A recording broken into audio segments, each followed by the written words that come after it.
Hola, muy buenos días, bienvenidos a Frente a Frente. Antes de presentarles a mis invitados de esta mañana, no deja de sorprendernos lo que pasa en América Latina, ¿verdad? Guillermo Lasso activa la muerte cruzada, disuelve la Asamblea Nacional. El presidente Guillermo Lasso, en Ecuador, activó este miércoles 17 de mayo de 2023 la muerte cruzada y con esto disuelve la Asamblea Nacional. Así le llaman en El Salvador en Ecuador a lo que estaba ocurriendo, muerte cruzada. El presidente Guillermo Lasso activó la muerte cruzada por grave crisis política y conmoción interna. El anuncio lo dio en cadena nacional. Firmó el decreto 741 que disuelve la Asamblea Nacional y desde el 17 de mayo dispone de 6 meses para gobernar bajo decreto. Lasso señaló que he decidido aplicar el artículo 148 de la Constitución que me otorga la facultad de disolver la Asamblea. Además, puntualizó que solicitó al Consejo Nacional Electoral la convocatoria inmediata a elecciones legislativas y presidenciales para el resto de los respectivos periodos. Esta es una acción democrática porque devuelve a los ecuatorianos el poder de decidir su futuro. La activación de esta herramienta constitucional se pone en marcha luego de que se cumpliera la primera jornada del juicio político en contra del jefe de Estado que cerró en el debate en el Pleno de la Asamblea la noche del martes 16 de mayo. Durante la intervención de varios de los legisladores que fueron parte del debate, señalaron que no temen a la muerte cruzada, hecho con el cual Lasso había advertido activar previo a la jornada de su juicio político. Desde las 6:30 de esta mañana se conoció que el personal de la Asamblea Nacional se le desalojó con la premisa de la activación de la muerte cruzada. Lasso durante la cadena nacional hizo un recuento de los hechos que él denomina actos de desestabilización desde el inicio de su gestión, con las protestas del movimiento indígena, el bloqueo de leyes que se han enviado a la Asamblea Nacional, entre otros hechos. Ahí lo están escuchando ustedes, a Guillermo Lasso. La facultad de disolver la Asamblea Nacional por grave crisis política y conmoción interna, para lo cual he firmado el decreto ejecutivo número 741. Además, he solicitado al Consejo Nacional Electoral la convocatoria inmediata a elecciones legislativas y presidenciales para el resto de los respectivos periodos. Esta es una decisión democrática, no solo porque es constitucional, sino porque le devuelve al pueblo ecuatoriano, a ustedes, el poder de decidir su futuro en las próximas elecciones. Bueno, eso es lo que dijo Guillermo Lasso en esta cadena nacional en Ecuador. He firmado el decreto ejecutivo 741 con el objetivo de disolver la Asamblea Nacional y solicitar al Consejo Nacional Electoral se convoque a elecciones. Ecuatorianas y ecuatorianos, esta es la mejor decisión para darle una salida constitucional a la crisis política y conmoción interna, parte de lo que manifestaba el presidente ecuatoriano. América Latina sigue con sus problemas, inestabilidad política, que en parte es un factor que estanca el desarrollo y multiplica la pobreza. Ese no es el tema central de nosotros hoy. Lo que pasa es que nos preocupa. No es aquí, claro que no es aquí, pero es nuestra América Latina, es nuestro subcontinente, la parte sur de América. Y muchas veces las corrientes de allá inciden en las de aquí del centro del continente. Esas olas migratorias de América del Sur ahora, que pasan por aquí, queriendo llegar a los Estados Unidos, la gente migrando. Y uno se pregunta, y sobre todo las nuevas generaciones, yo me imagino que se preguntan, ¿y hasta cuándo vamos a madurar políticamente, a madurar democráticamente? ¿Hasta cuándo los latinoamericanos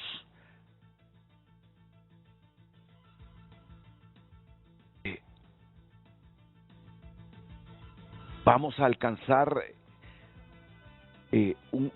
un nivel de madurez que nos permita generar certidumbre a propios y extraños, certidumbre a los pueblos, certidumbre a la comunidad internacional, certidumbre a aquellos que generan riqueza tanto de adentro como de afuera, certidumbre al pueblo. ¿Cuándo? ¿Cuándo vamos a alcanzar esa madurez? Porque aquí los intereses personales. Miren, este hombre está diciendo que hay una crisis política, dice. Entonces la Constitución me da la oportunidad de iniciar este proceso porque las cosas van mal. Pero eso al final genera inestabilidad. Al final repercute negativamente contra Ecuador. Bueno, pero esto lo pasamos ahora porque es la noticia de América Latina. Es la noticia de América Latina. Y nosotros hoy vamos a seguir con el tema de la Ley de Justicia Tributaria. Pero antes de iniciar con el debate,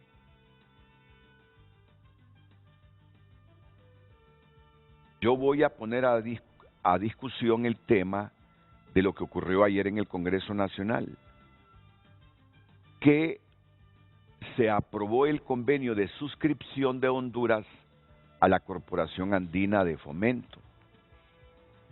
Y lo que yo escuché ayer es que en 7 años Honduras, para pertenecer a la Corporación Andina de Fomento, CAF, la CAF, debe desembolsar 470 millones de dólares, casi los 500, 11,000 millones de lempiras.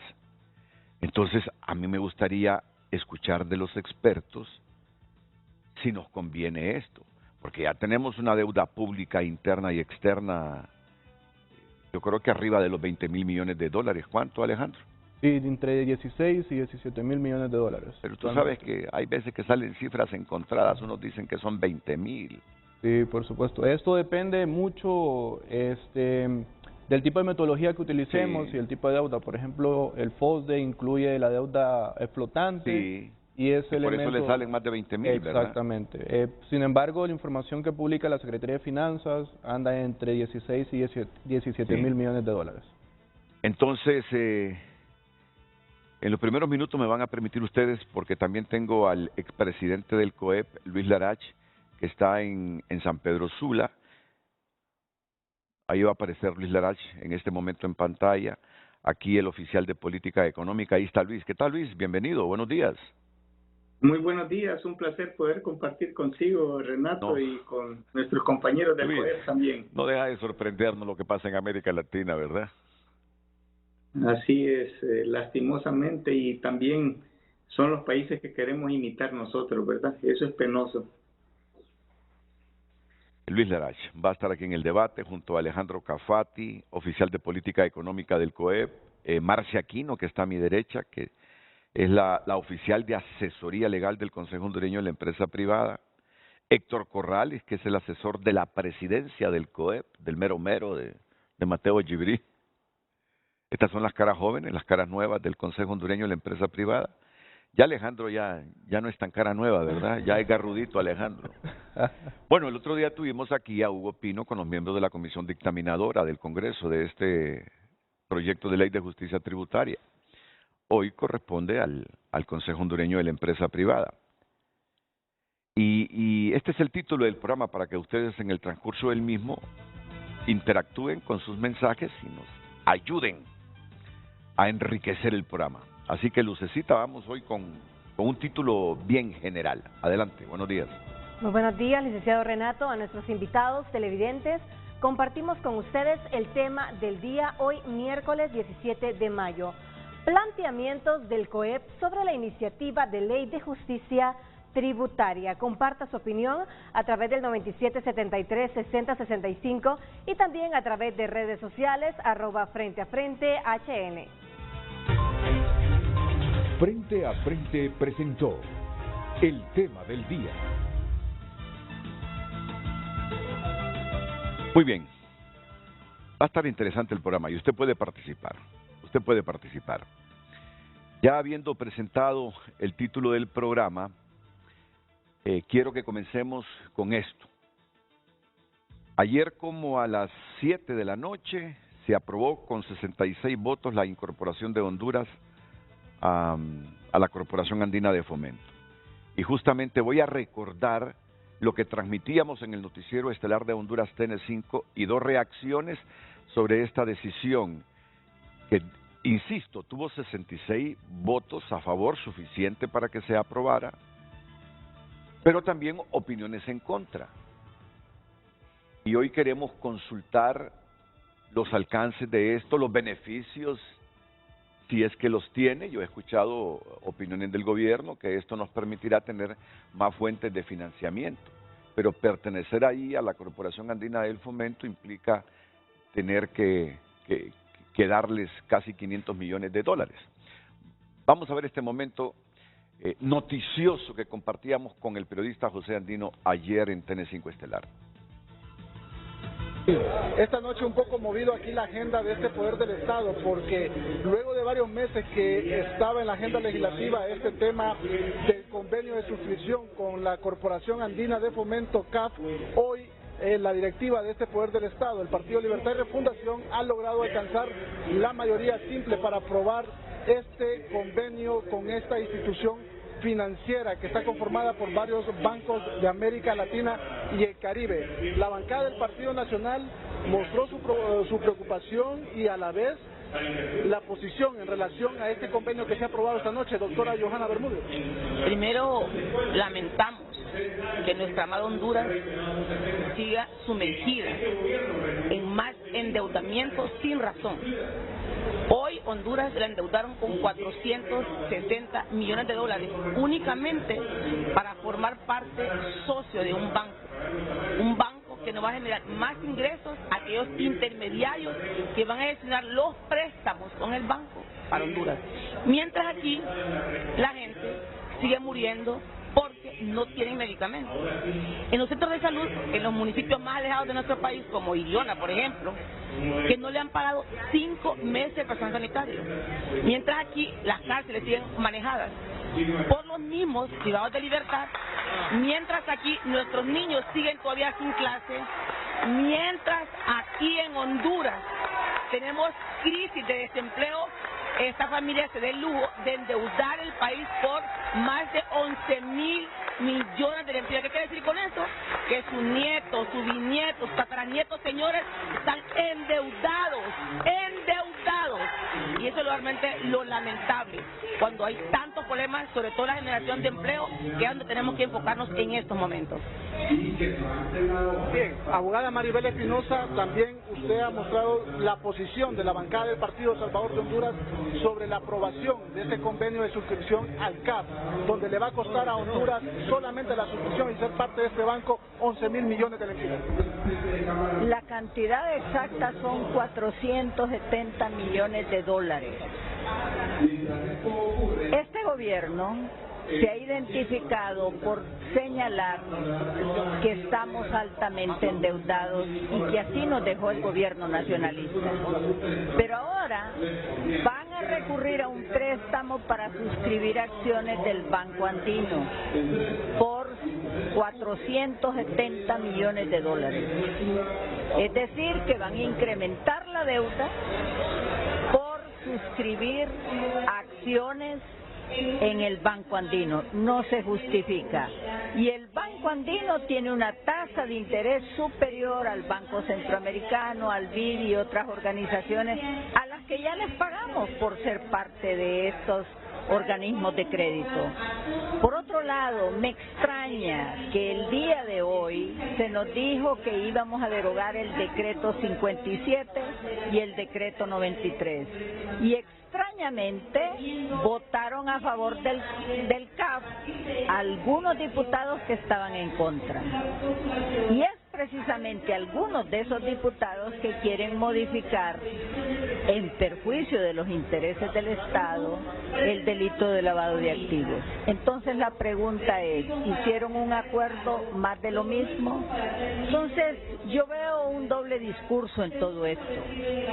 Y al pueblo hondureño le digo, ¿cómo justifica este gobierno 470 millones de dólares que le va a pagar al CAF?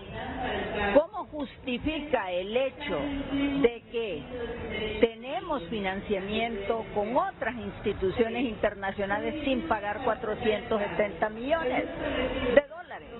Y entonces me pregunto, ¿cómo es que ahora pretenden de manera disfrazada incrementar impuestos y van a incrementar el endeudamiento del país? Son preguntas que tengo y no tienen respuesta lógica hasta el día de hoy. Las expresiones de Maribel Espinosa. Bueno, la Corporación Andina de Fomento Banco de Desarrollo de América Latina es la institución financiera multilateral que presta múltiples servicios bancarios a clientes de los sectores público y privado de sus países accionistas. Asimismo, promueve programas de integración y desarrollo. Les quiero dar toda esta información para ilustración. Fue creado el 7 de febrero de 1968 y comenzó a operar en junio de 1970.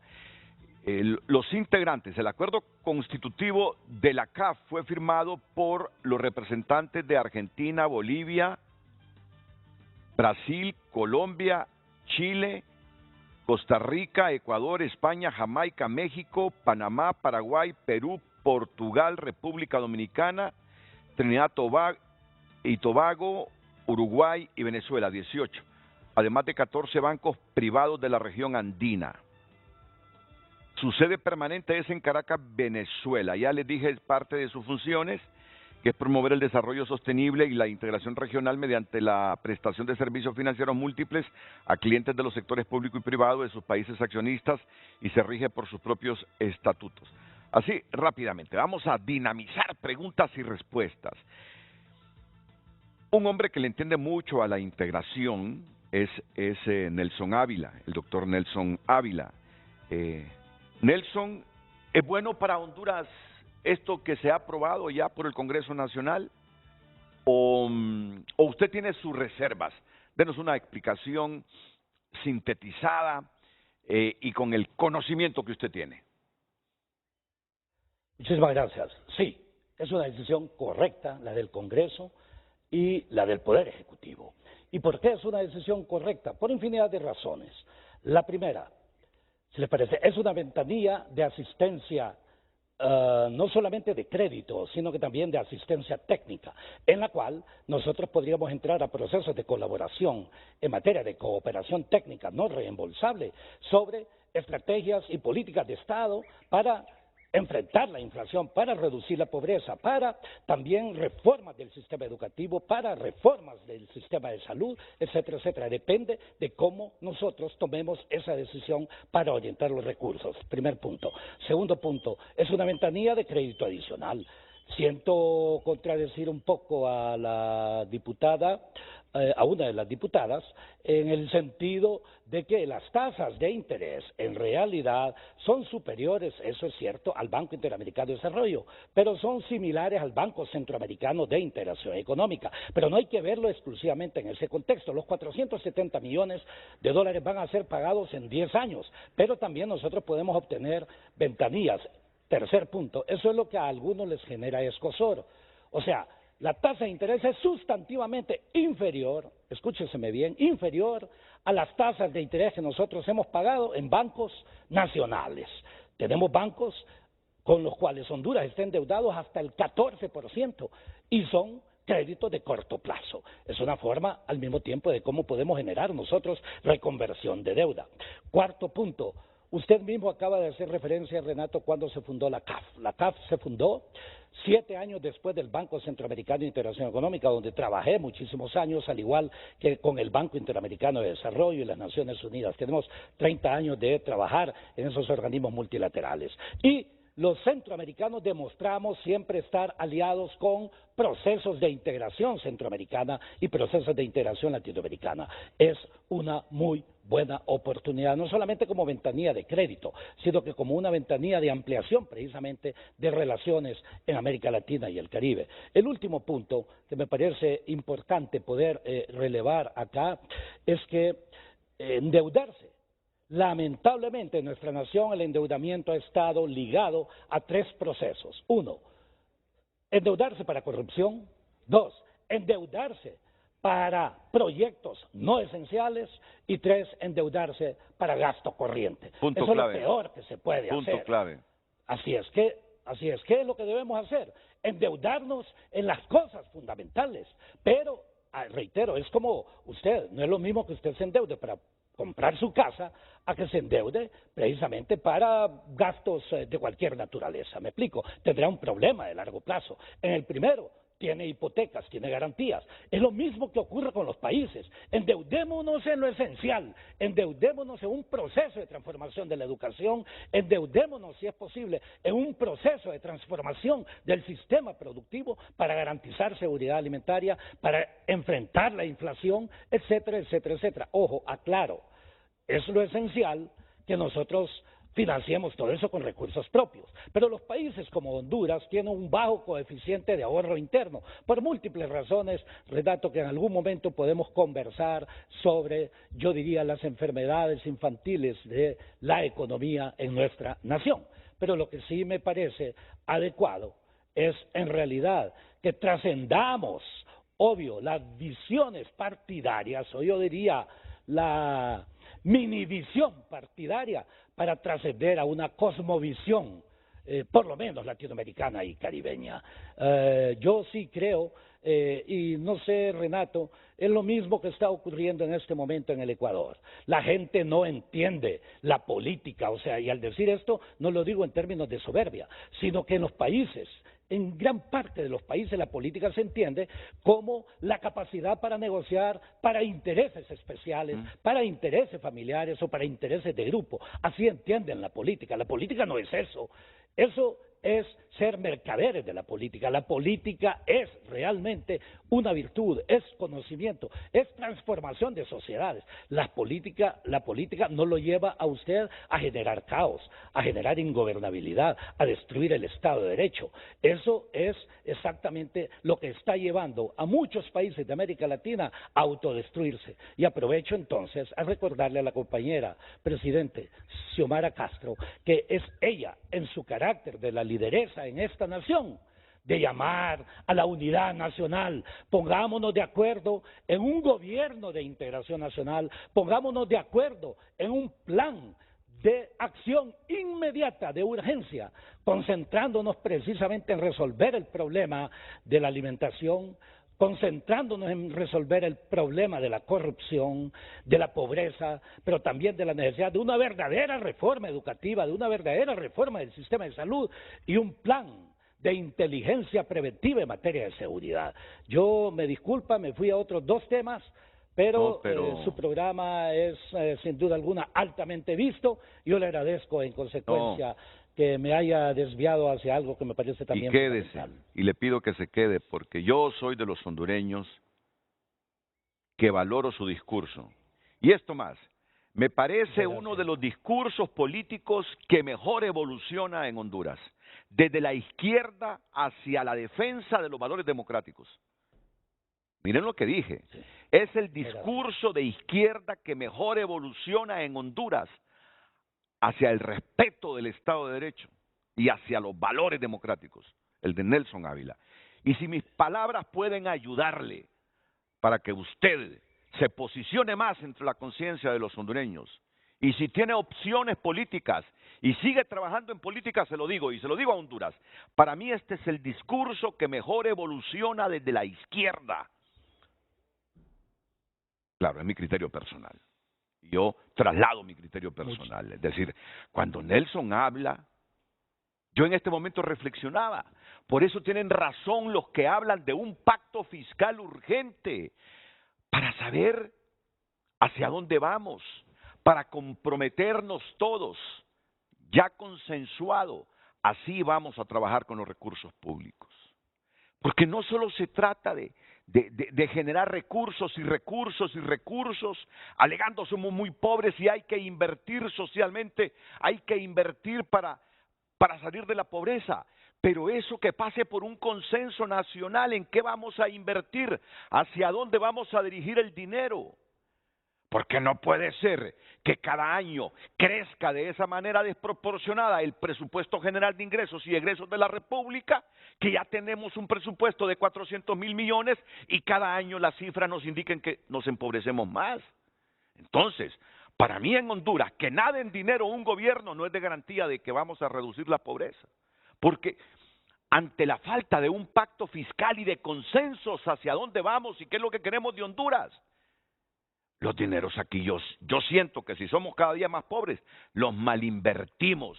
Así he entendido yo lo que este hombre que está en pantalla ha dicho esta mañana. Le pregunto al expresidente del COEP, Luis Larach. Luis, ¿y usted está de acuerdo con esta incorporación y aportarle 11.700 millones de lempiras a la Corporación Andina de Fomento, algo que ayer fue ratificado por el Congreso? Adelante hasta San Pedro Sula con el expresidente del COEP, Luis Larach. Muchas gracias, Renato. Yo creo que tanto el doctor Ávila como la abogada Espinosa tienen puntos de vista válidos.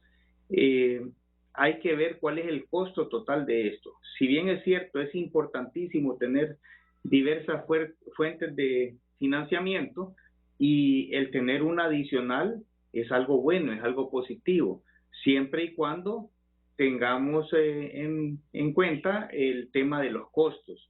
Eso es lo que hacemos en el sector privado, ¿verdad? No quedarnos con un solo financista, porque es de mucho riesgo también. Uno tiene que tener una redundancia ahí y alternativas variadas para financiamiento.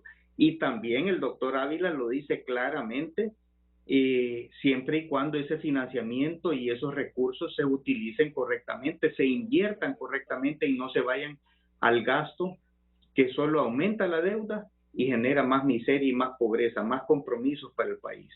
Entonces eso tenemos que tenerlo claro. Yo comparto con todos los diferentes puntos de vista, porque la abogada Espinosa está hablando de ese montón de dinero que tenemos que poner para sacar ese préstamo. Entonces, al costo de ese préstamo, si nos están diciendo, suponer, no conozco los detalles, pero si nos dicen, mire, le va a costar 3% el préstamo, pero le estoy invirtiendo 470 millones de dólares, y en esos 10 años voy a tener que lo voy a invertir en esos 10 años, hay que meter ese dinero que lo vas a tener hundido ahí, también hay que meterlo al costo de ese préstamo. Entonces, puede ser que al final te venga saliendo en 7, 8 o 10%, no sé. Yo solo estoy asumiendo cifras aquí, pero si tenemos que invertir para sacar un préstamo, también hay que meter ese dinero en el costo, ¿verdad? Y yo creo que hay que ponerle atención a esos temas, y también el doctor Ávila lo dice claramente para qué se va a utilizar ese dinero. Sí. Alejandro. Comparto también lo expresado tanto por el doctor como por la diputada y el expresidente Larach. Sin embargo, hay algo a mí que me genera mucha duda, mucha preocupación de parte del discurso, y es una incongruencia, ¿no? Hace un año se nos dijo públicamente que el Estado estaba quebrado, que no teníamos los fondos necesarios para poder sacar adelante el gobierno y las políticas públicas. Se aprobó un incremento de 100.000 millones de lempiras, el presupuesto general de la República, en ese mismo año, y hoy estamos aprobando la derogación de 11.700 millones de lempiras para unirnos al CAF. Entonces, no entiendo mucho cuál es ese discurso y cuál es la verdadera situación de las finanzas públicas del país. Yo comparto, debemos tener diferentes fuentes de financiamiento, pero así como tenemos que tener diferentes fuentes de financiamiento para poder minimizar el riesgo, también tenemos que ser congruentes con el discurso. Si no, ya miremos lo que sucede con la tasa de riesgo país de Honduras, que es el principal elemento de por qué hoy a Honduras le sale más caro buscar financiamiento externo que interno, ¿no? El riesgo país de Honduras es superior al promedio latinoamericano y al promedio global, y creo que poco hemos estado haciendo para poder solucionar estos problemas, que sin duda alguna son elementos que visualiza un inversionista y un banco comercial antes de poner dinero en Honduras, ya sea en calidad de préstamo o en calidad de inversiones. Entonces es necesario mantener la congruencia de los discursos, más cuando se es funcionario de autoridad en un tema tan importante como es el manejo del dinero público. Sí. Y bueno, yo introduzco otro elemento, Nelson, ya más breve porque vamos a comenzar con el tema central que tenemos. Ayer el todavía presidente del Banco Centroamericano de Integración Económica, Dante Mossi, no descartó que Taiwán, que es el socio extrarregional que más aporta al banco, se retire del mismo vendiendo sus acciones. Porque Dante dijo, la verdad que se han sentido mal cada vez que un país de Centroamérica prima las relaciones con China continental, sacrificando las relaciones con China-Taiwán.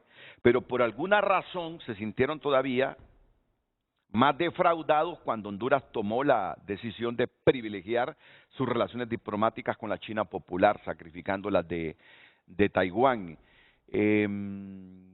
¿No ve en el panorama inestabilidad en el Banco Centroamericano de Integración Económica si Taiwán decide vender sus acciones o toma una decisión que lo lleve a retirarse de esta institución financiera?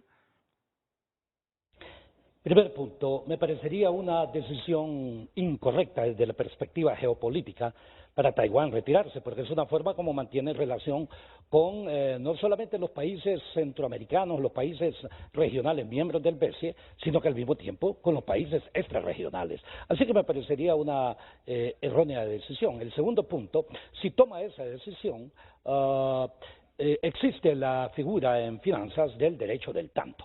El derecho del tanto significa que el resto de accionistas, en este caso el resto de países que son integrantes, son miembros del banco, pueden tener derecho a la suscripción correspondiente, a los plazos correspondientes de las acciones que ellos estarían vendiendo. Reitero, esto en el caso hipotético de que se decidan retirar, que para mí, reitero, sería una pésima decisión geopolítica desde la perspectiva taiwanesa.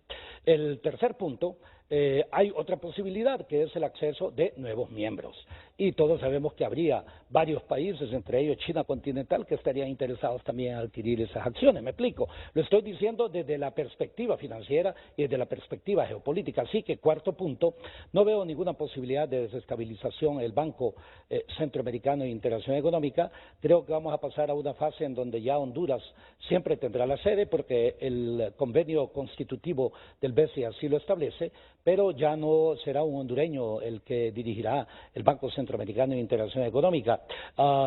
Les recuerdo que en realidad, relacionado con la decisión de participar en la CAF, tenemos que mantener siempre una actitud integracionista. Yo creo que es una forma precisamente mínima, pero de una u otra forma en el ámbito de alguien a quien yo admiro y que es mi héroe en el siglo XIX, y es Francisco Morazán, al igual que Albert Einstein, es mi héroe del siglo XX. Correcto.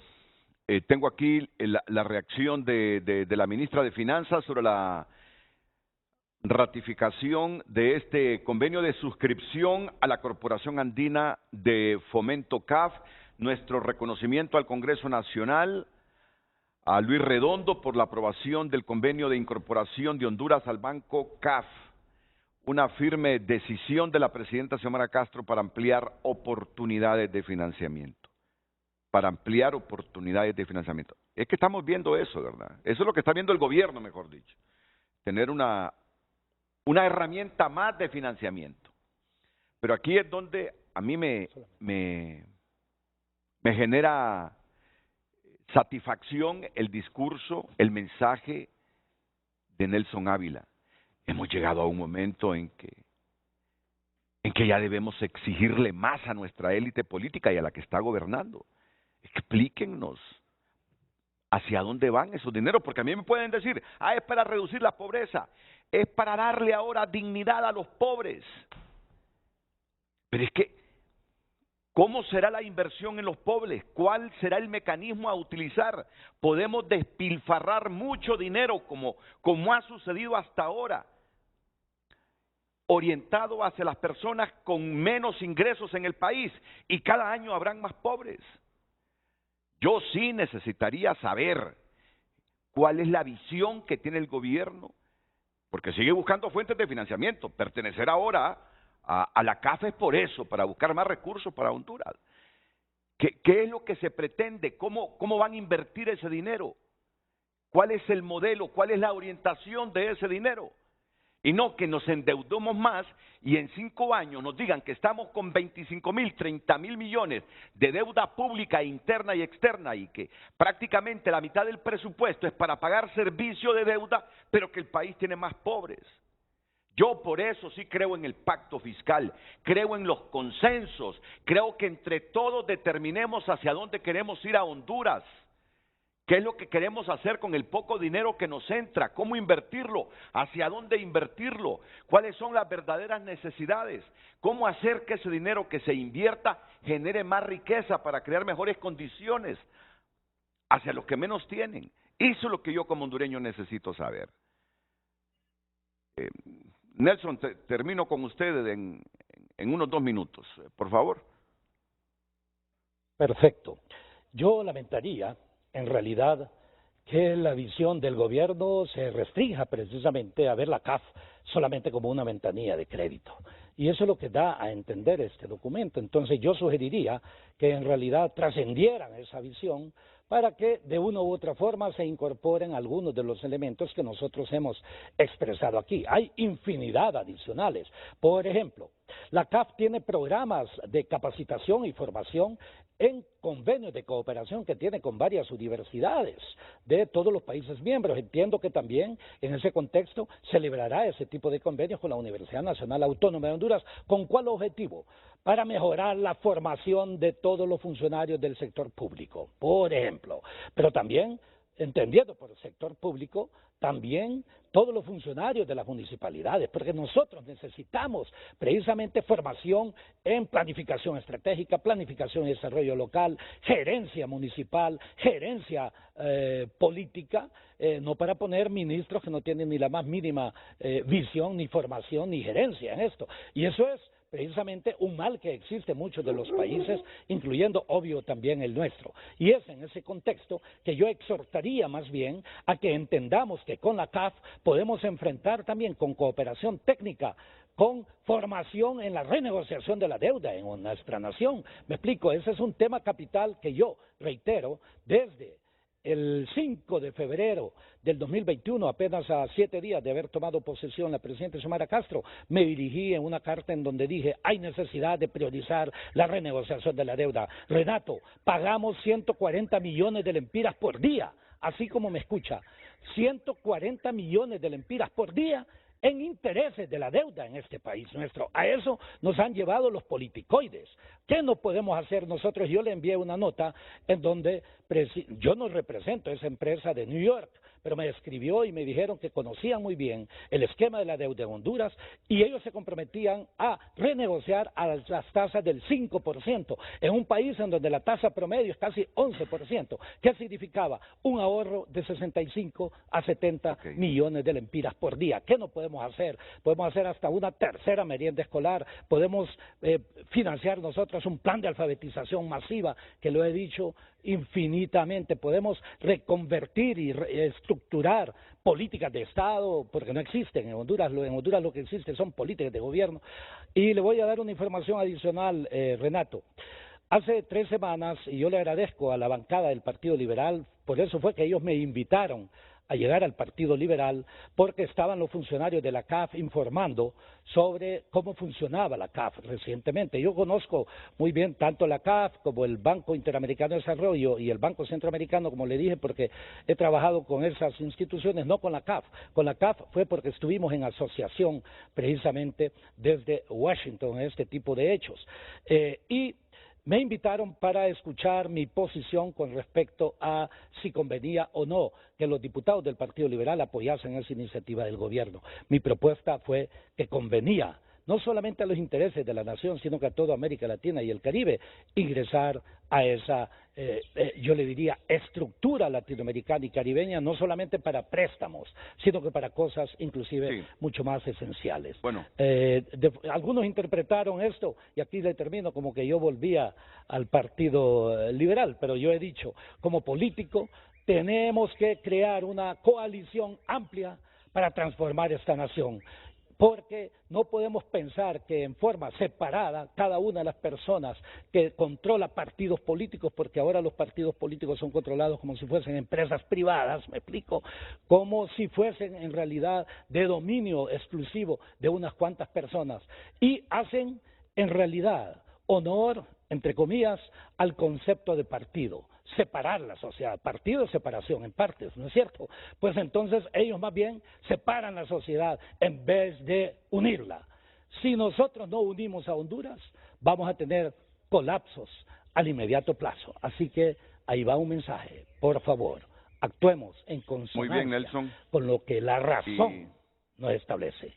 Muy bien, y me parece que es una buena reflexión y sugerencia. Si miran esta incorporación a la Corporación Andina del Fomento solo como una herramienta de financiamiento, andan muy estrechos de la mente, andan con una visión muy corta, así de simple. Bueno, y los diputados liberales que aprobaron esto y que fueron votos definitivamente importantes para que se aprobara la incorporación de Honduras son estos. Por favor, ayúdame con los nombres. Los rojos son los liberales. Fueron 12, si mal no recuerdo, los liberales que apoyaron esta incorporación. Aunque minutos después llega Marlon Ochoa, el director de la SAR, y comienza ahí a bombardear a los diputados de los partidos tradicionales, y estos se levantaron y se fueron.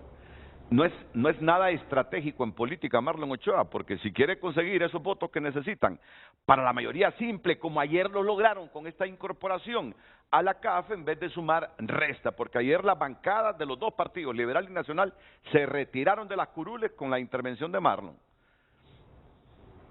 ¿Quiénes son los liberales que votaron a favor de incorporar a Honduras a la CAF? A ver, en contra tengo... No, yo digo a favor, los liberales que están a favor o que votaron a favor son los rojos. Ok. Kelly Aguilar, Linda Ulloa, Oscar Montoya, Felipe Ponce, Bartolo Fuentes. No. Bartolo no es liberal, estamos hablando de los liberales. Okay. Permíteme, Luz. No, es que eso, yo entiendo a Luz, eso confunde. Permítame, sí, aquí se los voy a leer. Yo los anoté esta madrugada. Eric Fernández, Rosenthal, Cristian Saavedra, Rebeca Ávila, Crixa Pérez, Samuel García, José Amaya, Raymond Cherrington, Vidal Cerrato, Mario Segura, Mar del Gus, Ernesto Lezama y Mario Enríquez. Estos son los que yo anoté. Consulté y me dijeron estos fueron los que votaron. Bueno, pero si me he equivocado con alguno, que llame para rectificar. Yo en eso no tengo ningún problema, ¿verdad? Voy a ir a la pausa. Y luego vamos a hablar las cosas así con seriedad, como siempre lo hacemos en frente a frente. Estas son algunas de las recomendaciones que ha formulado el Consejo Hondureño de la Empresa Privada a esa comisión dictaminadora del proyecto de ley de justicia tributaria. Ampliación de la base tributaria para recaudar más ingresos y formalizar la economía. Aquí los políticos oportunistas le tienen miedo porque creen que van a perder votos cuando se trata de hablar de la ampliación de la base tributaria.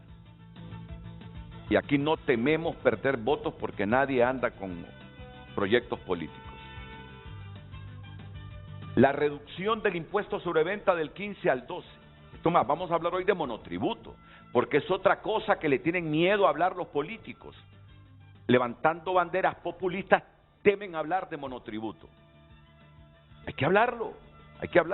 Estas son las cosas que debe debatir Honduras, sin descalificarse, sin ofender, pero hay que hablarlas. Por eso me gustó lo que dijo Nelson Ávila.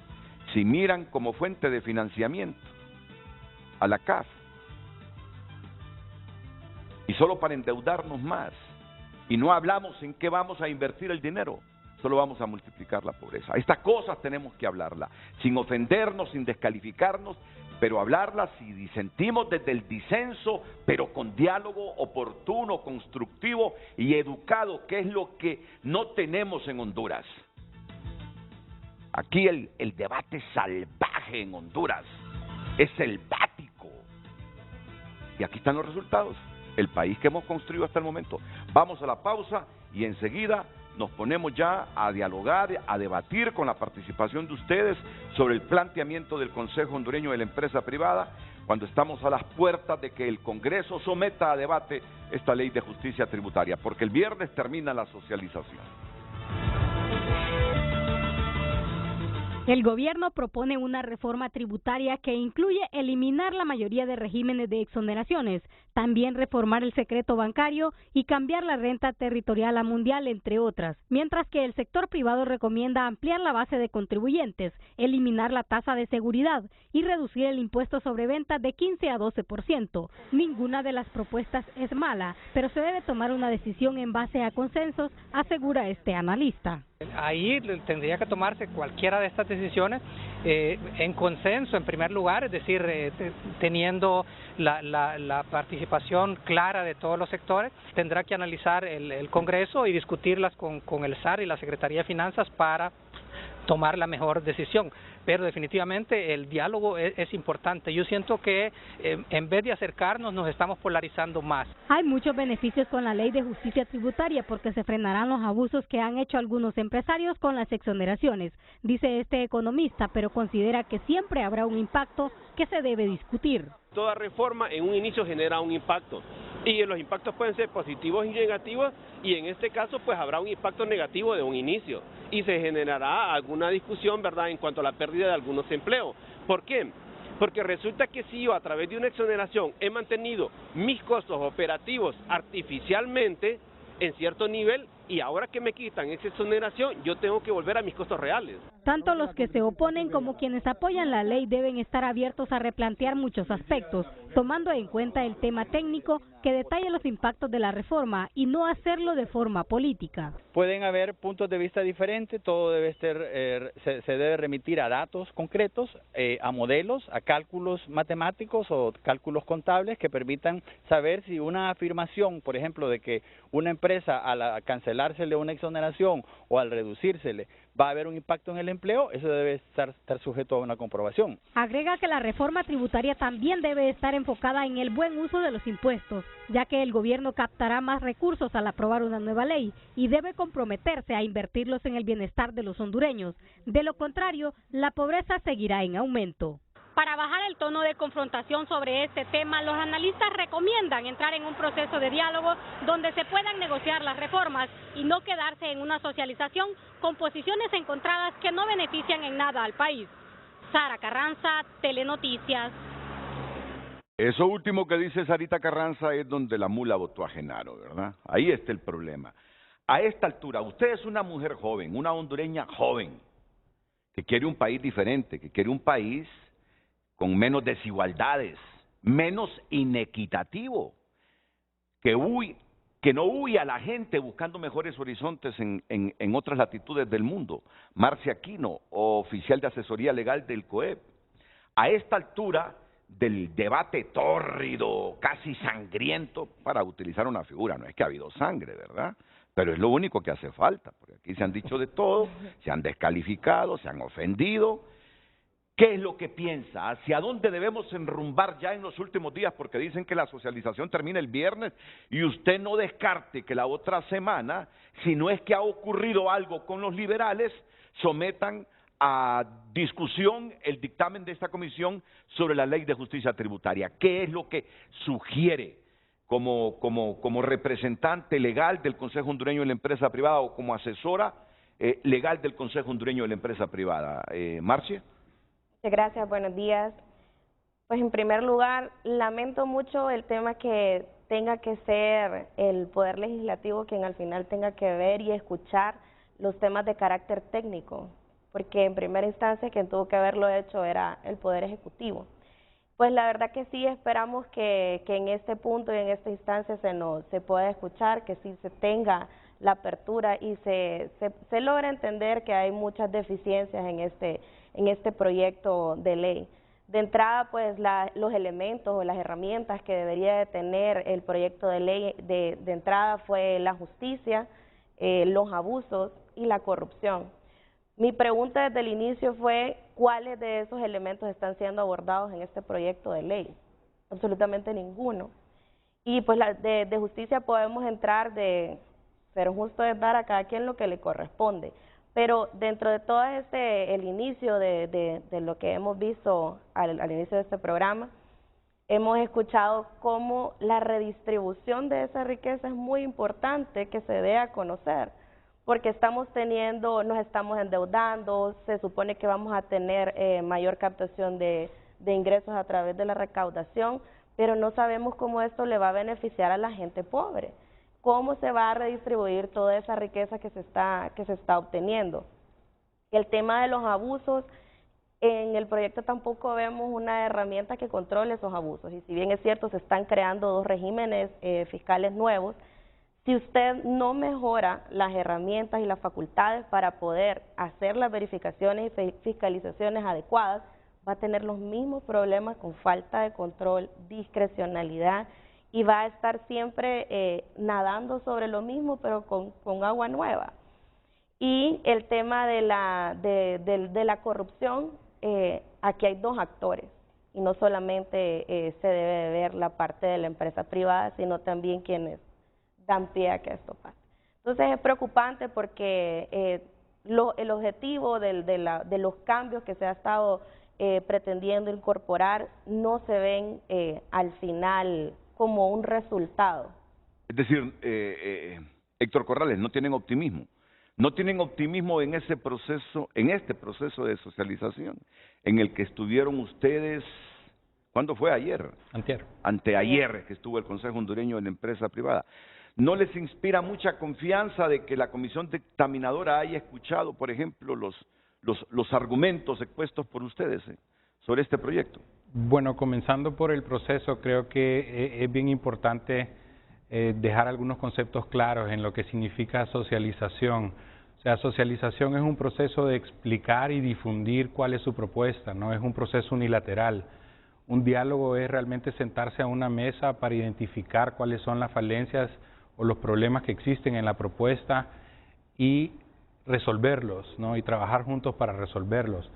Pero un pacto fiscal es algo totalmente diferente. Una definición que me gustó de un estudio del ICEFI decía que era la confluencia de lo social, lo político, lo económico y la democracia. Y creo que nos saltamos todos esos pasos cuando en el plan de gobierno se había prometido un pacto fiscal, que se iba a proponer un pacto fiscal. Entonces nos saltamos todo esto y estamos ahora en una situación en la que sí, hay poco optimismo por lo mismo que mencionó Marcia. O sea, se están discutiendo temas técnicos muy complejos con diputados que no son especialistas, ¿no? Y va a pasar un dictamen al Pleno con menos tiempo de discusión, inclusive con conceptos igual de complejos. Quiero que ustedes tengan el acceso a estas recomendaciones que ha hecho el Consejo Hondureño de la Empresa Privada.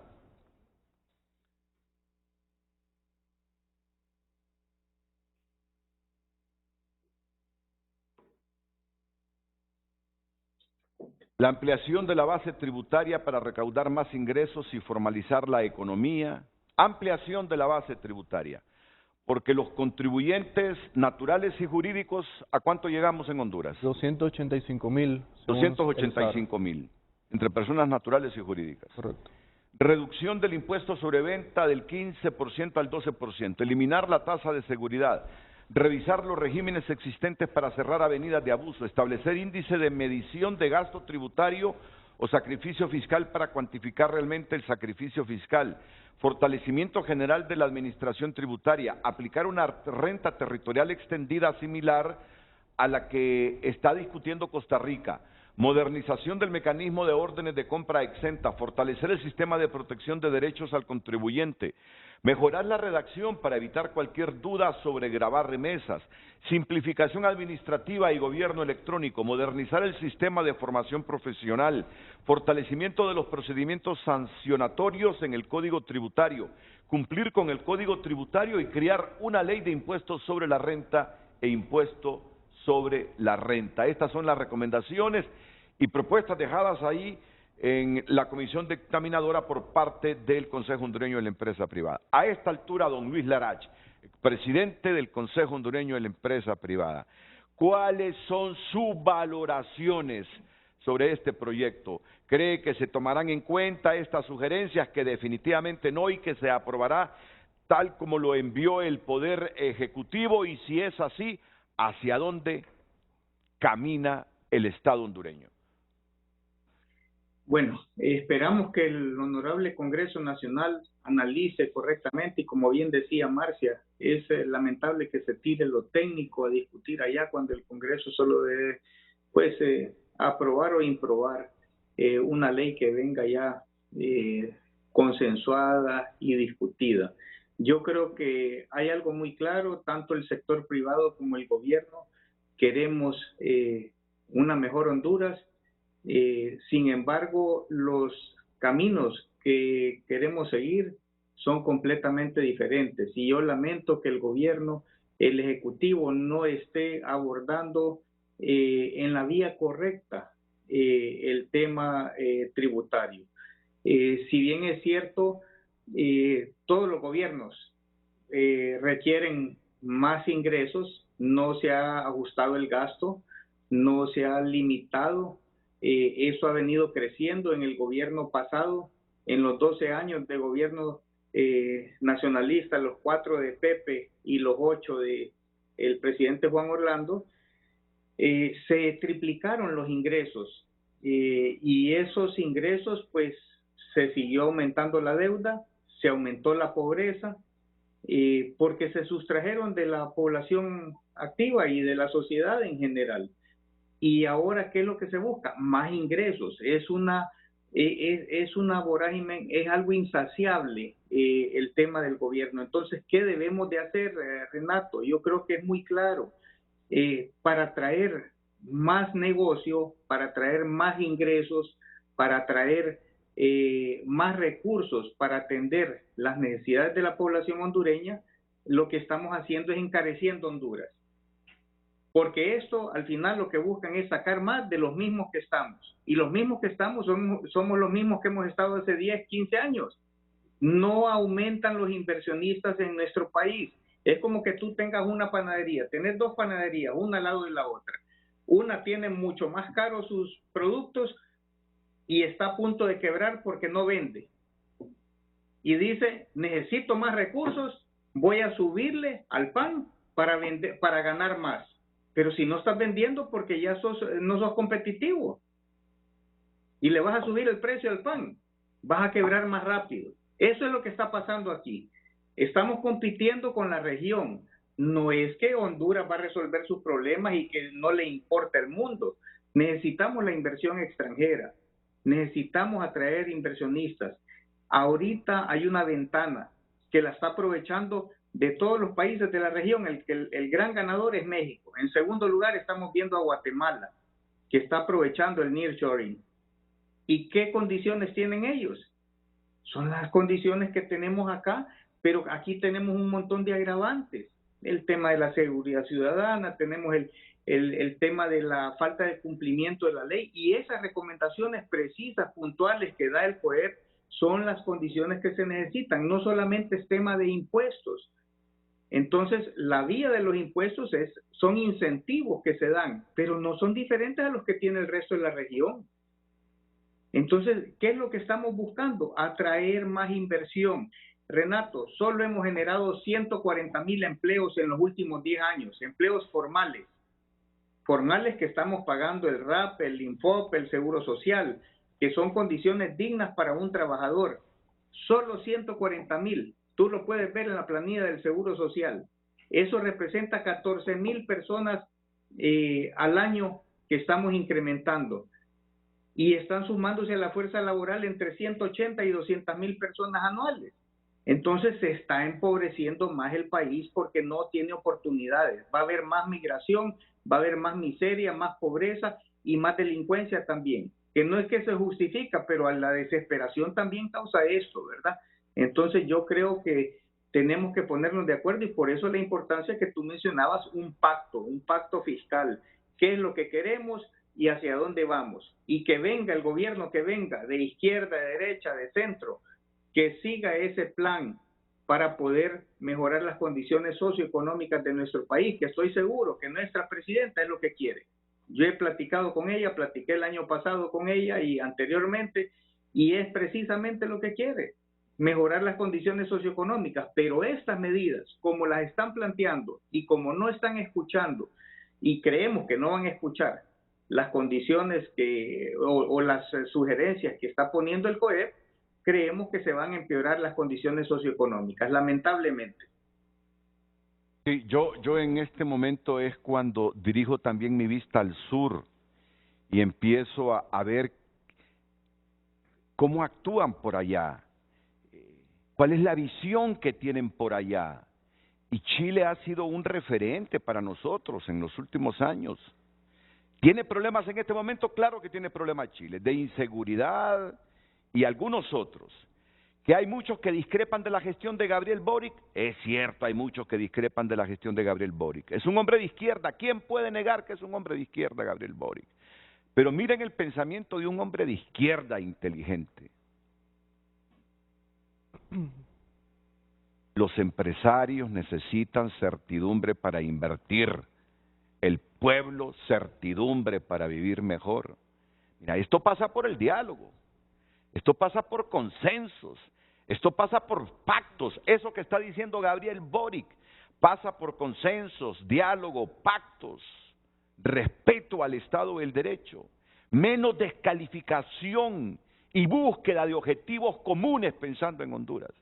Lo dice un izquierdista, no lo dice alguien de derecha, no lo dice un oligarca para seguir el lenguaje que aquí utilizan para descalificar las opiniones diferentes a las del gobierno. Sigamos con el titular. Me interesa el titular porque ahí se puede resumir el pensamiento de este hombre.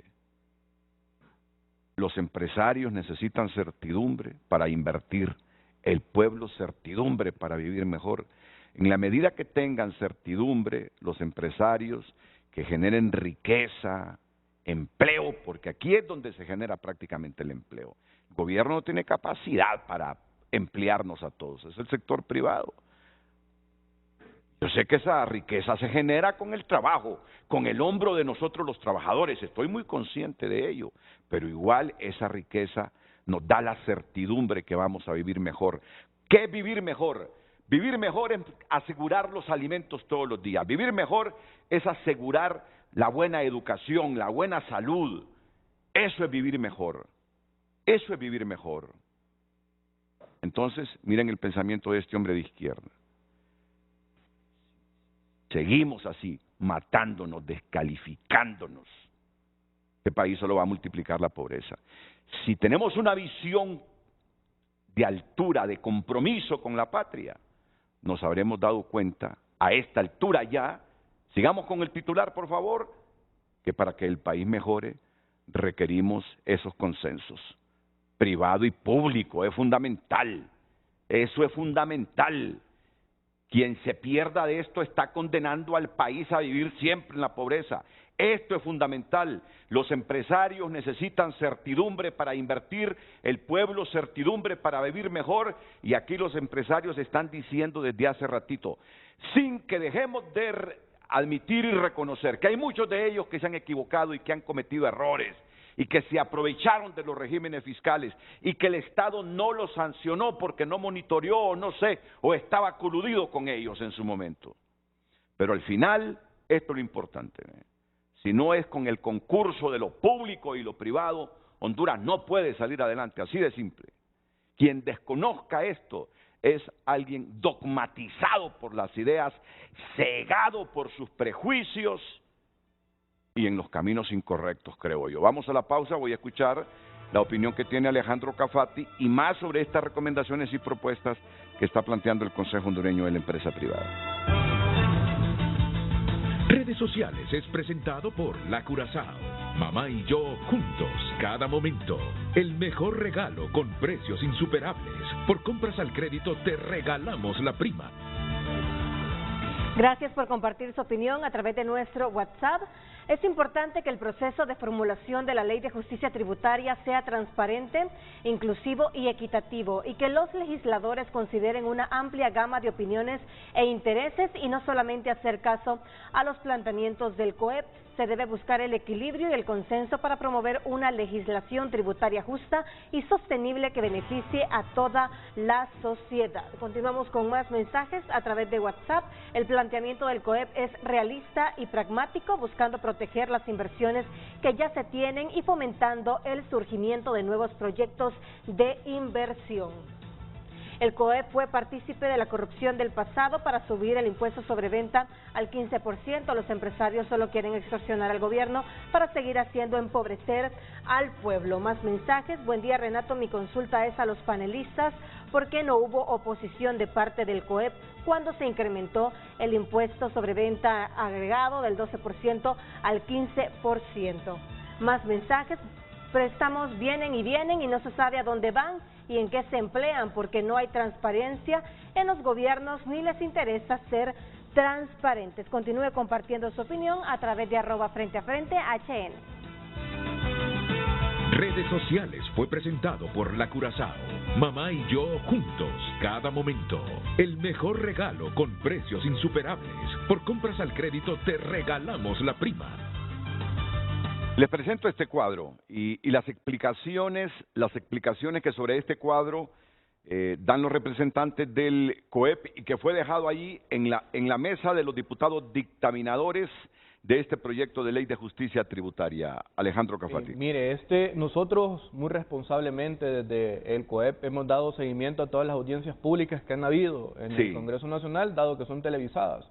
Hasta el momento de nuestra llegada en el lunes, habíamos dado un monitoreo a todos. Hay algo en particular. Primero es que no hay un apoyo absoluto al proyecto de reforma de ley de justicia tributaria, como lo pueden ver en el gráfico. Lo amarillo es que hay comentarios y observaciones de parte de las organizaciones a temas concretos. Lo rojo es que se oponen definitivamente al tema. Lo verde es que hay un apoyo absoluto en el tema. Lo gris es que no se tocó el tema. La mayoría de las organizaciones no han tocado los temas que aborda el proyecto de reforma de ley de justicia tributaria, pero han coincidido en un tema importantísimo que yo creo que es el principal reto que tiene la Comisión de Dictamen y el Congreso Nacional, y es que hasta la llegada del COEP el lunes, 6 de las 12 organizaciones que se presentaron habían opinado favorable hacia un pacto fiscal que además está en el plan de gobierno de la presidenta Castro. Un tema importante, y aquí quiero vincularlo con lo sucedido ayer en el Congreso Nacional, realmente preocupante y muy mal el discurso del ministro Ochoa ayer, que generó un daño reputacional muy importante no solo a las empresas, sino al país, equivalente al daño reputacional que se hizo cuando se dijo públicamente en Casa Presidencial que Honduras era un estado en quiebra. Esto solo ocasiona entonces incertidumbre a inversionistas nacionales e internacionales. Y creo que a diferencia de la concertación que mucho del pueblo hondureño y muchas de estas organizaciones no son organizaciones empresariales, son organizaciones de sociedad civil como el FOSDE y el CESPAT, por ejemplo, que declararon estar a favor de un pacto fiscal en un tema tan importante como es la reforma tributaria. Y el mensaje ayer del ministro Ochoa, en vez de generar una concertación de intereses, generó una división en el Congreso Nacional al querer imponer un discurso que a todas luces creo que todos los hondureños, y aquí me pongo la camisa de Honduras antes que una camisa institucional, no queremos en un momento de crisis nacional e internacional como la que estamos viviendo. Por lo tanto, es importante que se generen los consensos y la certidumbre necesaria para llevar a cabo unas reformas que son tan trascendentales. Ya lo habíamos conversado anterior con mis colegas en el COEP. Esta reforma toca muchos temas tan abstractos y tan importantes para el día a día de los hondureños que no puede hacerse una discusión realmente en 2 semanas ni una aprobación en una. Definitivamente necesitamos crear el diálogo necesario para poder generar la certidumbre que va a hacer que los hondureños vivan mejor. Nosotros hemos sido muy propositivos con el gobierno en su primer momento, ahora con el Congreso Nacional. Sin embargo, hemos recibido un diálogo estéril, donde han habido descalificaciones, como lo mencionó. Sin embargo, a pesar de eso, nosotros hemos estado muy al frente de la batalla, dando nuestras observaciones y nuestros comentarios. Es importante también mencionar, el COEP y el sector privado no se opone en ningún momento a una reforma tributaria de este tipo. Sin embargo, consideramos que hay elementos en la ley de justicia tributaria, como lo que plantea el gobierno, que no son viables para una economía de un país tan pequeño como el nuestro, Renato. Sí, yo he escuchado a muchos sectores economistas, diversos sectores planteando la necesidad de ese pacto fiscal, el que parece estar distante según lo que vemos. Sí, de acuerdo. De hecho, pues estábamos viendo al inicio el tema de los componentes que se necesitaban de la para que se tuviera éxito, ¿verdad? Y aquí la certidumbre en los dos aspectos, tanto para la empresa privada, para los empresarios, como para el pueblo, quien lo da es el Estado. Entonces, aquí al final vemos que el éxito de esa competitividad entre los estados, de decir, tenemos los mismos regímenes, tenemos las mismas oportunidades, es realmente cómo efectúa o cómo actúa el Estado sobre este cumplimiento. Entonces, la verdad que creo que las propuestas más importantes que tenemos y que creo que deberían de observarse en este tema del pacto fiscal que debería de verse, son las propuestas 5 y 6 que tenemos en la filmina. Si usted se fija, las primeras, de entrada, creo que las 3 primeras propuestas que nosotros tenemos o recomendaciones son de carácter contributivo, es decir, del sistema tributario, tasa de seguridad, la reducción del impuesto sobre ventas y la ampliación de la base tributaria.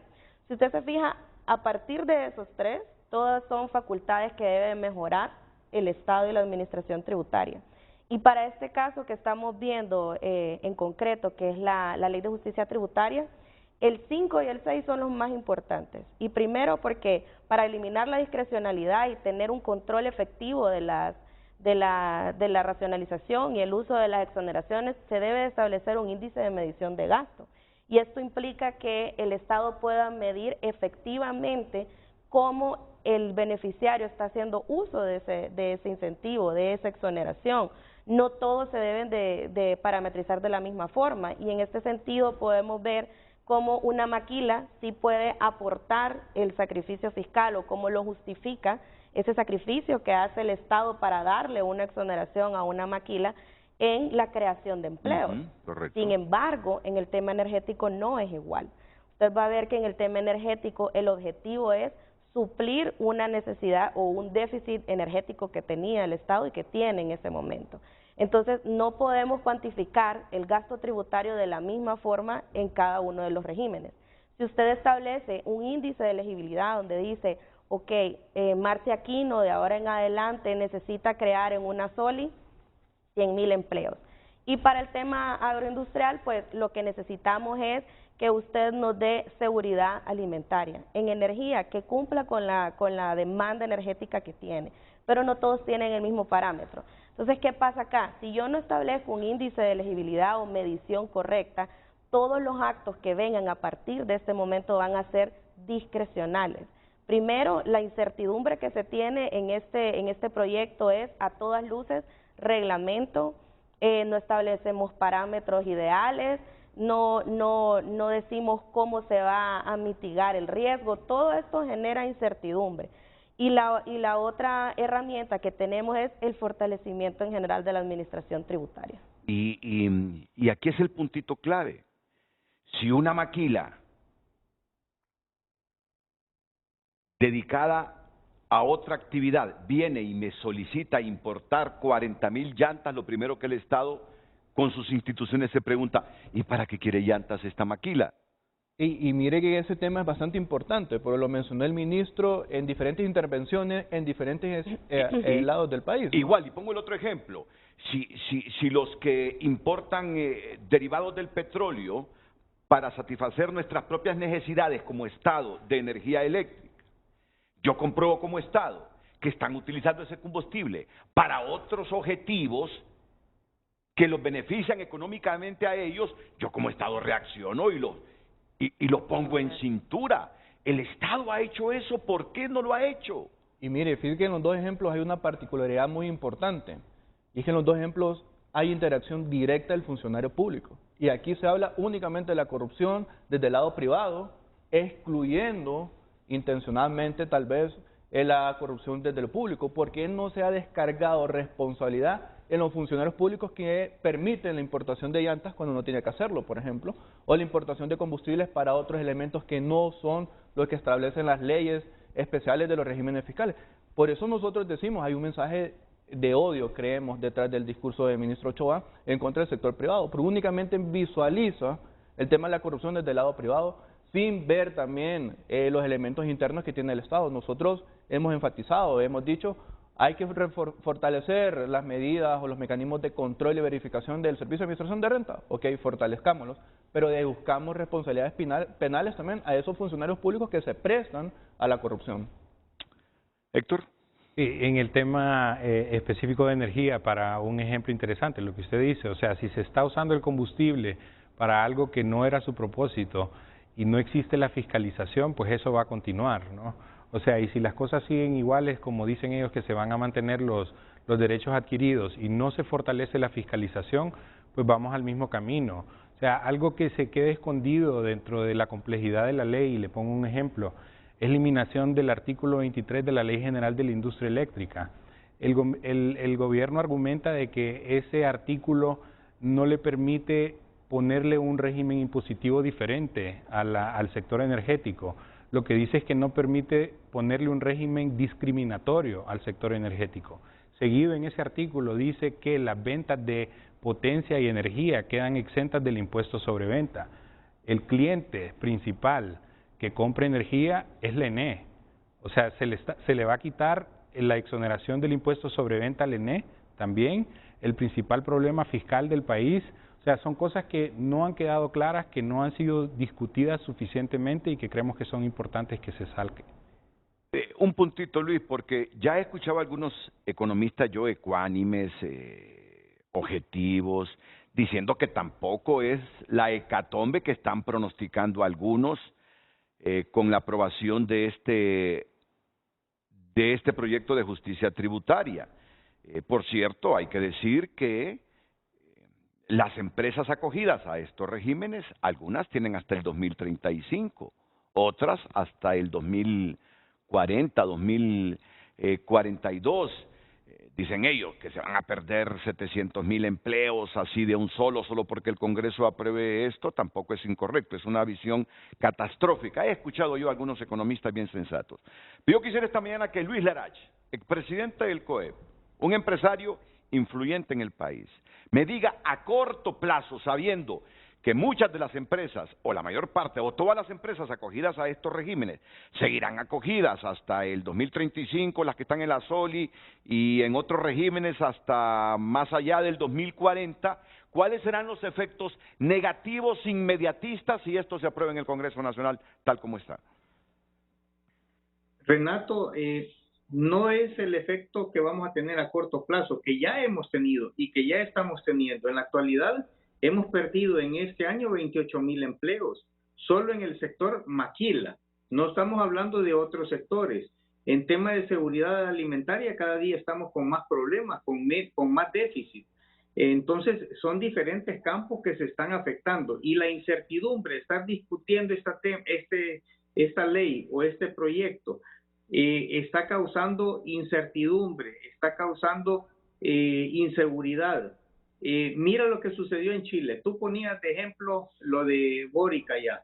Con solo el tema de estar discutiendo la constituyente, Chile se paralizó, causó mucho desempleo, se frenaron muchas inversiones. Aquí estamos en la misma situación. Ya se frenaron las inversiones, ya se tomaron decisiones de trasladar inversiones que venían para Honduras, que estaban ya a punto de instalarse en Honduras, se están instalando ya en Guatemala y México. Entonces, ¿qué es lo que estamos haciendo? ¿Qué es lo que queremos? Necesitamos certidumbre, necesitamos claridad. Los que ya están con esos regímenes que van a tener garantía, bueno, pero necesitamos más gente, necesitamos más inversión, necesitamos más empleo. Eso es lo que Honduras está clamando.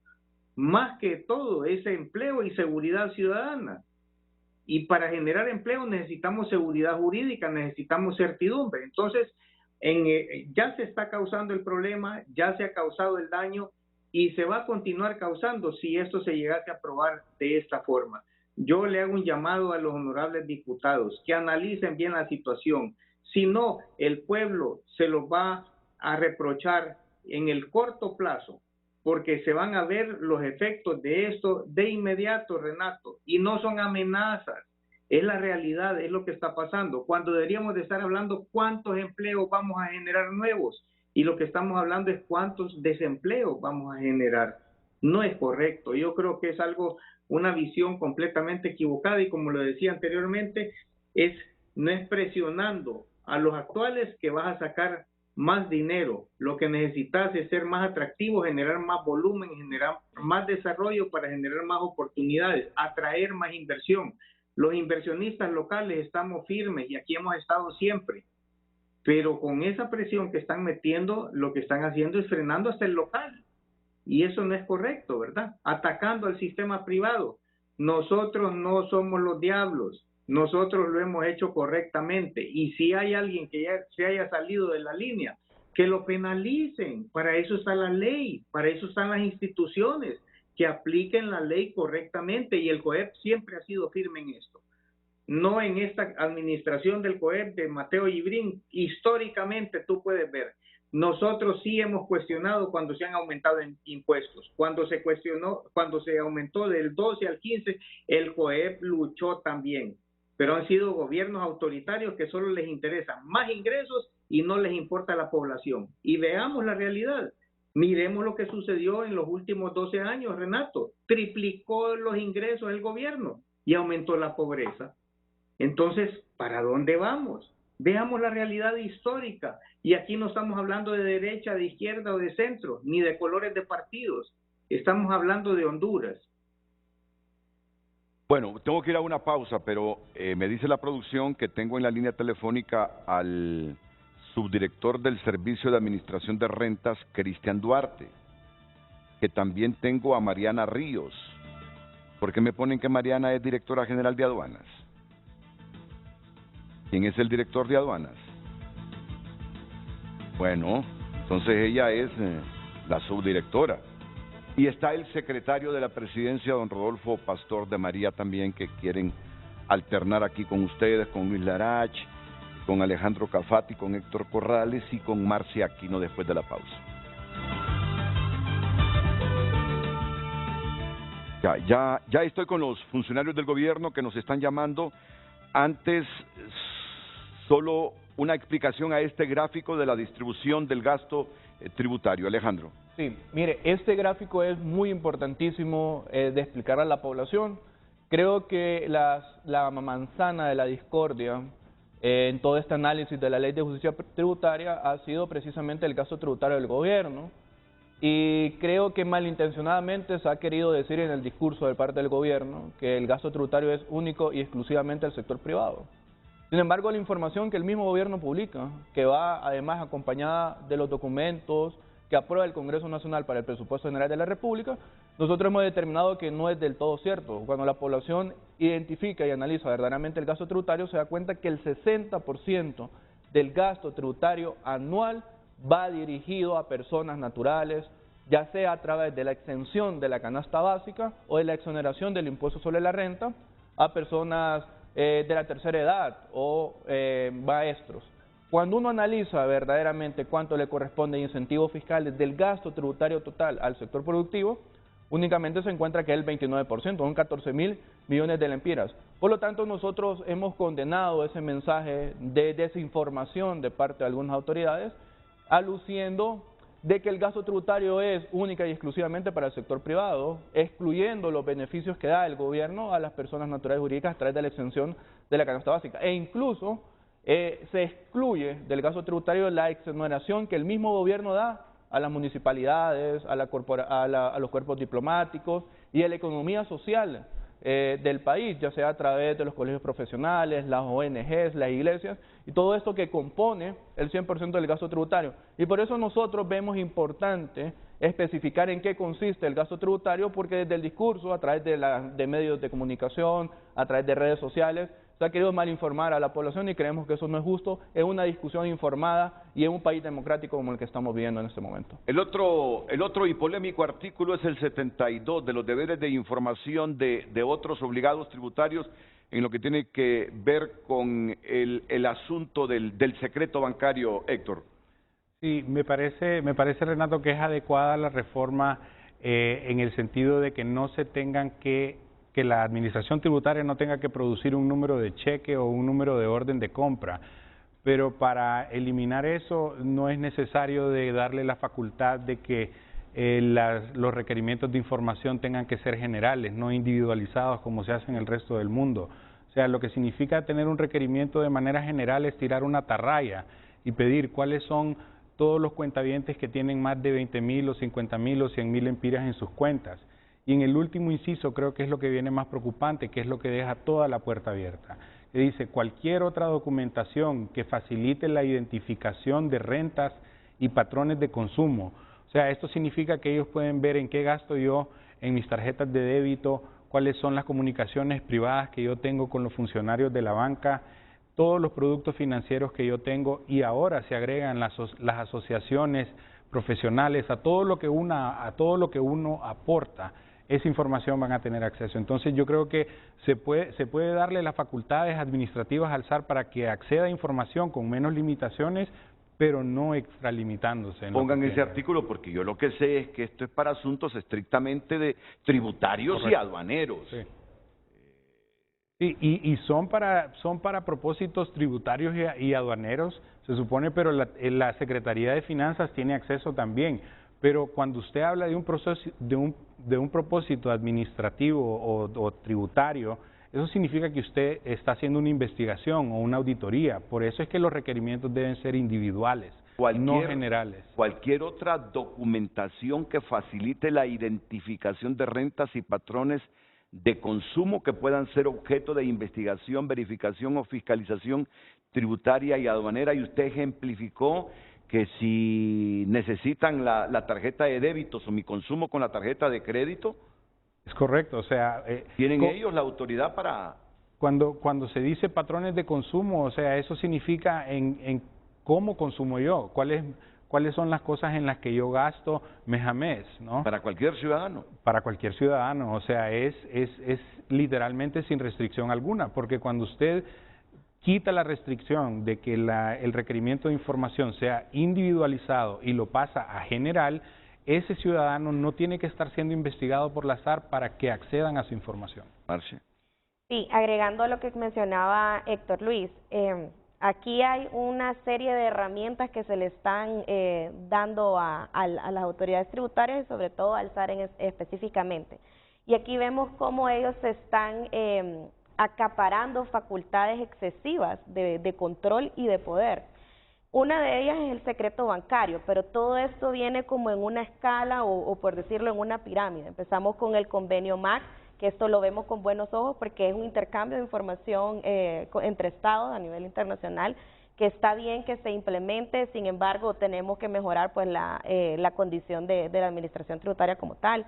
Después vemos el tema de el secreto bancario y como mencionaba Héctor Luis, normalmente la herramienta del secreto bancario se usa como una herramienta accesoria a la verificación y a la información que tiene que tener la administración tributaria, ¿verdad? Porque no puede identificar los ingresos que tienen por el patrón de consumo que ellos manifiestan, los ingresos, porque para eso el obligado tributario presenta una declaración jurada. Y la herramienta del secreto bancario de las instituciones financieras se usa accesoria cuando yo no logro identificar que correctamente esos gastos o esos ingresos que yo estoy presentando en mi declaración son reales y son correctos. Después de esto viene el tema de la renta mundial y el beneficiario final. Todo esto, todos estos componentes llevan a una sola conclusión y es la creación de una nómina de personas naturales con altos patrimonios. Toda este acceso ilimitado de información que ellos van a tener y facultades excesivas también que se les está otorgando en la ley, llevan derivados a esa identificación, porque en muchas ocasiones se dijo, pues este proyecto de ley o el SAR está en contra de la empresa privada, está en contra de la empresa privada, y pues ellos decían, eso no es cierto, no es un ataque contra la empresa privada, pero tenían razón. El ataque es contra las personas naturales, los dueños finales de las empresas. Y entonces aquí es muy importante que veamos las facultades no solamente excesivas, sino también discrecionales, porque aquí se están llevando de encuentro muchos intereses que al final no se logra ver, no se entiende, porque no concuerda el objetivo inicial del proyecto con los resultados que vamos a tener y lo que ellos realmente están persiguiendo detrás. Por eso ustedes proponen ahí una mejor redacción en esta temática. Correcto. Miren, vamos a la pausa. Y qué oportuno que tengamos en la línea ya a los 3 funcionarios de gobierno que les mencioné. Cristian Duarte, que es el subdirector del Servicio de Administración de Rentas, Mariana Ríos, que es la subdirectora general de Aduanas, y el secretario de la Presidencia, don Rodolfo Pastor de María. Después de la pausa. Bueno, seguimos en el programa, ya vamos en este momento a conectarnos con 3 funcionarios del gobierno, justo en el instante que muchos hondureños se están preparando para viajar a Manchester. ¿Por qué partido el de hoy? Esta es la final anticipada de la Champions League y lo vamos a transmitir nosotros en televisión. Lo vamos a transmitir el partido de hoy, ¿verdad que sí? Yo he visto la promoción, El City con el Real Madrid hoy. El que gane juega la final con el Inter de Milán. Es uno de los partidos más esperados en el año del público hondureño, pues hoy lo van a ver aquí en Televicentro. A partir de la 1 de la tarde. ¿Me verificás el canal? Generalmente es Telecadena, ¿verdad? 7 y 4 que lo transmite. Telecadena, 1 de la tarde. Voy en este momento con el subdirector del Servicio Administrativo de Renta, del SAR, don Cristian Duarte. Bienvenido, Cristian. Buenos días, Renato. Buenos días también a sus panelistas y al pueblo que nos escucha. Te escuchamos, Cristian. Sí. Sí, yo quisiera hacer 4 comentarios. En primer lugar, pues el día de ayer tuvimos una jornada bastante extensa en el Congreso Nacional y el doctor Pino, quien está presidiendo la Comisión de Dictamen de la Ley de Justicia Tributaria, señalaba frente a algunos comentarios que había hecho el diputado Marco Miden, comentarios que después de este largo proceso de socialización lo que han hecho es sembrar la duda, sembrar las zozobras sobre el contenido de la ley. Y el diputado don Hugo decía, ¿no?, que es irresponsable en un tema tan sensible, en un tema tan serio como este, buscar sembrar la zozobra y buscar sembrar pues información falsa en la población. A nosotros nos sorprende porque el Consejo Hondureño de la Empresa Privada es posiblemente la organización, el gremio con el cual más se ha socializado y con el cual más se ha discutido el contenido de esta ley. Yo le voy a comentar así rápidamente en qué fechas. Bueno, el Consejo Hondureño de la Empresa Privada fue la primera organización con la que se socializó la ley, el 8 de marzo. Ese día también se hizo pública. El 22 de marzo se recibieron los comentarios iniciales del COEP. El 27 de marzo, el 17, 18 y 19 de marzo además se sostuvieron reuniones de alto nivel entre el gobierno y representantes de COEP. El 20 de abril también se recibieron comentarios producto de esas reuniones de alto nivel. Es decir, con el Consejo Hondureño de la Empresa Privada se ha tenido un amplio proceso de socialización, porque se ha dicho que hay una posición dogmática en torno a la discusión de la ley. Yo quisiera pues comentarle también, como le comentó también los integrantes de la Comisión de Dictamen el día lunes, que antes de ser remitida al Congreso Nacional, la ley, producto de ese diálogo que se tuvo tanto con el Consejo Hondureño de la Empresa Privada como con cerca de 15 o 16 instituciones más, entre las cuales podemos incluir el Fondo Monetario Internacional, el Banco Interamericano de Desarrollo, el Instituto Centroamericano de Estudios Fiscales, remitió la ley con 13 cambios, incluidos cambios propuestos por el Consejo Hondureño de la Empresa Privada. Cambios como que se incorporaran capitales nacionales en zonas francas, cambios como establecer medidas de sanción para funcionarios que hicieran un mal uso de información confidencial. Y a pesar de que se han introducido estos cambios, de que incluso en el proceso de discusión que se está llevando en el Congreso Nacional, donde se han escuchado a más de 15 sectores, esta semana también seguimos escuchando a cámaras, bueno, la Comisión de Dictamen del Congreso Nacional sigue escuchando la posición de más de 8, de más de 10 instituciones más, y la Comisión de Dictamen está tomando nota y en la jornada los compañeros que están ahí en el set pueden sea, son testigos de ellos porque ellos estuvieron presentes en una, han visto las otras, cómo la comisión de dictamen recibe comentarios, recibe propuestas técnicas, y ellos tienen suficientes facultades para hacer cambios en la ley. Ellos tienen suficientes facultades para discutir los temas. No es como que el Congreso Nacional envió la ley y la ley es pétrea. Por el contrario, el Congreso Nacional es el lugar donde se sostienen las discusiones técnicas y también las discusiones políticas, ¿no? Se ha dicho que señalar la corrupción que ha existido en torno a las exoneraciones fiscales, en torno a la opacidad tributaria, en torno al sistema tributario, se ha dicho que señalar eso es un daño reputacional, pero el daño reputacional que ha tenido históricamente Honduras es un Estado cleptocrático, es decir, capturado por políticos y por empresarios que en anteriores ocasiones utilizaron el Congreso Nacional para establecer redes de corrupción. Eso es el daño reputacional que ha tenido este país por décadas. Transformar esas estructuras que se instauraron en el país es difícil, no es sencillo y puede ser chocante al inicio, pero es necesario, justamente porque el Estado de Derecho, la estabilidad política, es un bien que el capital que se viene a instalar en estos países recibe mejor o percibe mejor incluso que las exoneraciones fiscales, es decir, a las empresas les importa más el Estado de Derecho, un Estado efectivo, que las exoneraciones fiscales. Y eso es lo que estamos haciendo, Renato, estamos rescatando el Estado de Derecho, estamos rescatando instituciones que funcionen para todo el pueblo hondureño y no para un segmento, no para un pequeño segmento de grupos económicos.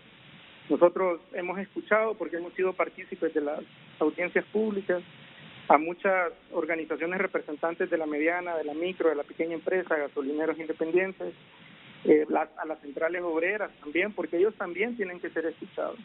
Hay actores en esta sociedad que tienen más voz que otros, y ellos también merecen ser escuchados porque ellos también tienen voz, y ellos han hecho incluso comentarios para mejorar la ley, comentarios que la misma comisión de dictamen dice que va a tomar en cuenta y que posiblemente incorpore, y son comentarios muy válidos, y eso habla de lo bien, o sea, de lo amplio que ha sido este proceso de discusión. Yo creo que es un proceso de discusión inédito.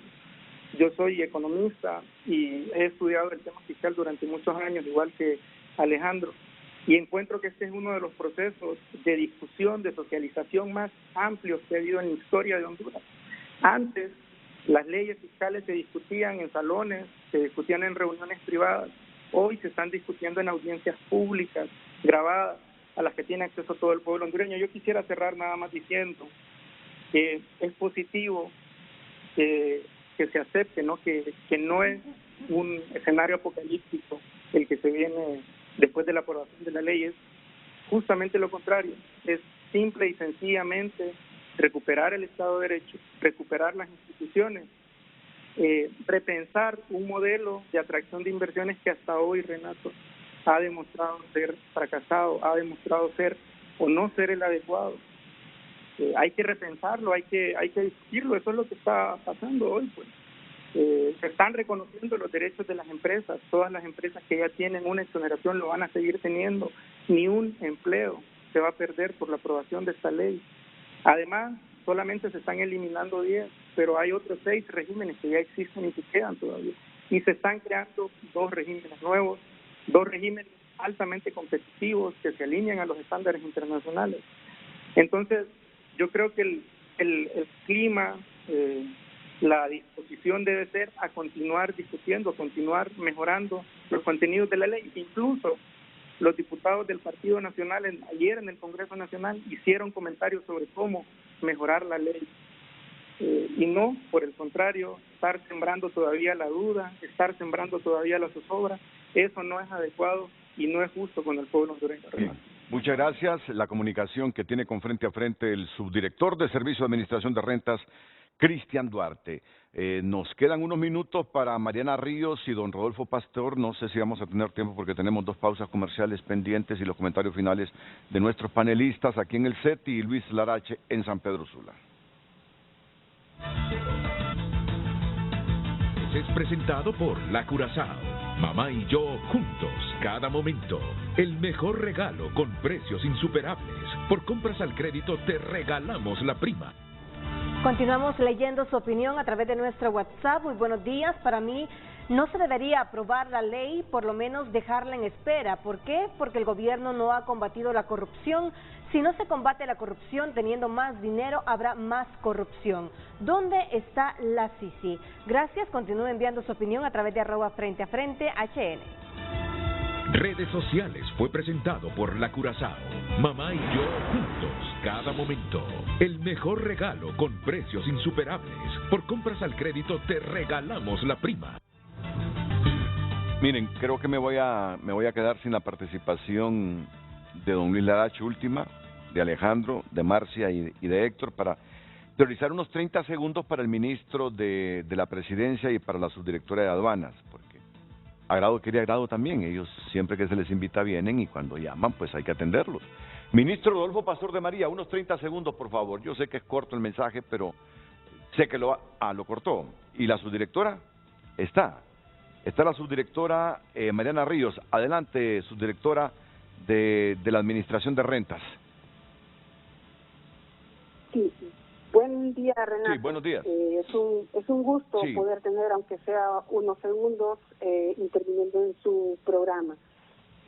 Solamente por el tiempo me gustaría decir y aclarar, ¿verdad?, que nuestro planteamiento siempre fue fundamentado en la intención de la presidenta dentro de su plan de gobierno de revisar las exoneraciones, justamente porque hemos visto durante todos estos años que este modelo no arrojó una respuesta en lo económico y en lo social para nuestra población.